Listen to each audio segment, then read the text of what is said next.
Priti Patel promised to tackle small boats in last year's Nationality and Borders Bill, and yet we had a record 45,000 people more crossing the Channel. How is what Rishi Sunak is proposing going to be different? Well, I think you've hit the nail on the head. Those figures are staggering when you compare where they were a few years ago.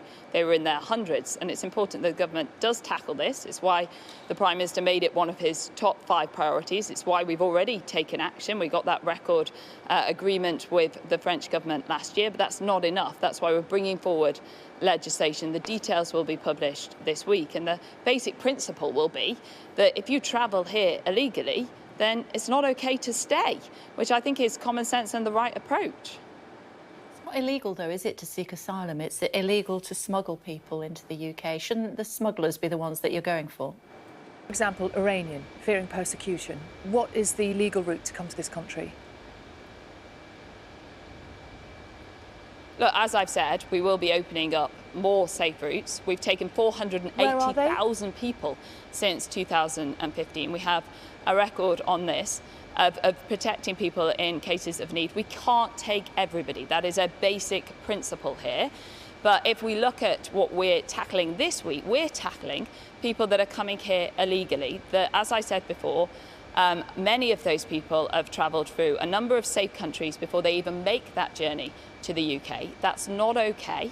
We've got to close down that route, not just for the interests of British citizens, but also for the interests of those people that make that very, very dangerous route. And, of course, criminal gangs are exploiting them in their process of doing so. Forgive me, I'm struggling to hear the answer to this question. If you're saying that what was being said earlier was wrong on human rights, can you explain how a human rights break would work? Because I think that's the terminology that is alarming to a lot of people who would say you can't just switch human rights on and off, can you? No, and I think there's been a lot of speculation before the bill's actually been published. That will be forthcoming in the coming days. It will come to Parliament and people will be able to scrutinise that in detail. But what I can tell you is the basic principle is if you come here illegally, you shouldn't be able to stay. We're all in favour of people trying to gain asylum legally. We're talking about a process which is propped up by criminal gangs that exploit desperate people and also people that have crossed many different countries to get here, many safe countries. It cannot be right that we continue to let that happen. That's why the Prime Minister made it one of his top 5 priorities to stop the boats. It's why he's consistently acted on this since he entered office, and it's why he's bringing forward a legislation to tackle this problem.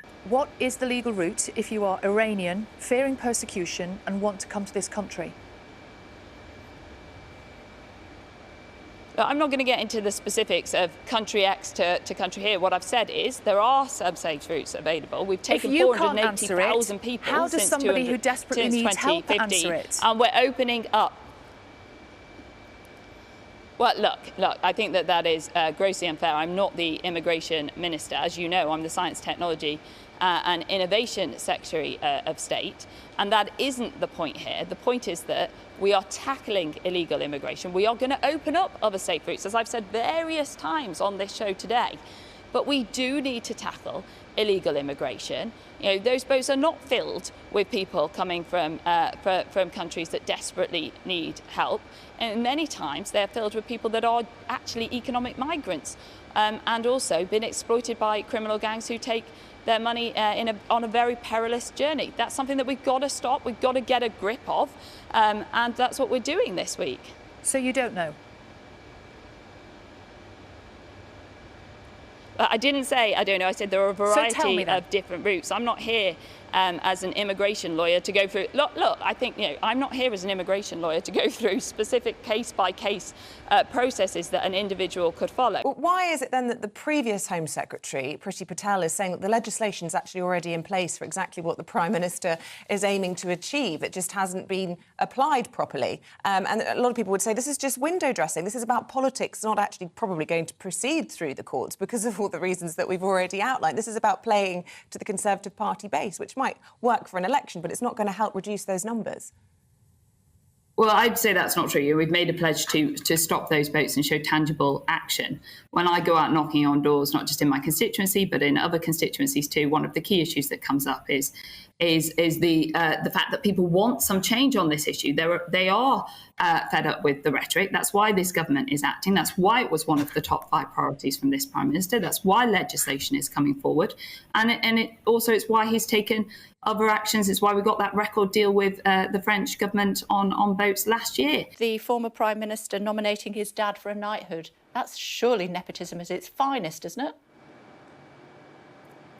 Okay, I think that's speculation at this stage. Obviously, we've seen a report in the media today, but that's as much as we know. So who knows whether that's true or not. Would you support it?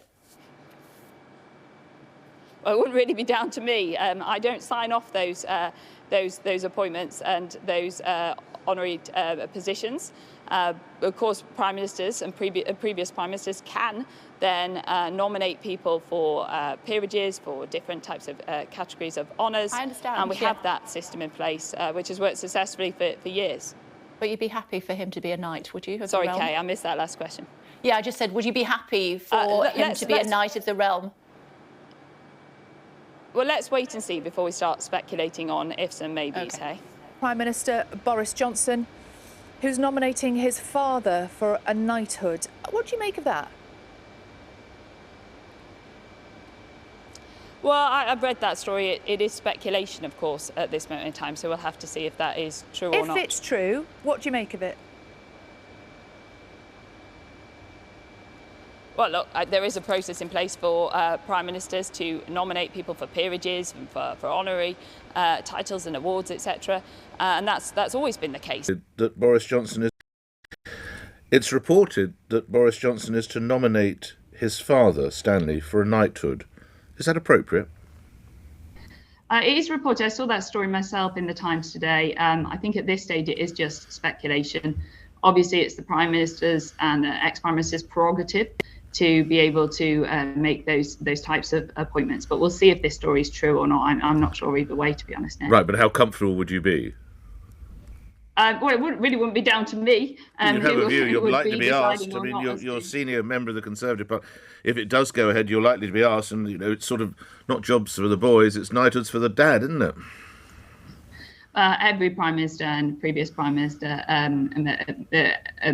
makes a number of appointments to a range of different individuals, and it's up to them to see whether they think that is fit, and then it's fed into the system for the process. So let's see and wait if this is true or not. You don't have a problem with that on that one, lastly, then? You wouldn't? No. I think there are bigger fish to fry, to be honest.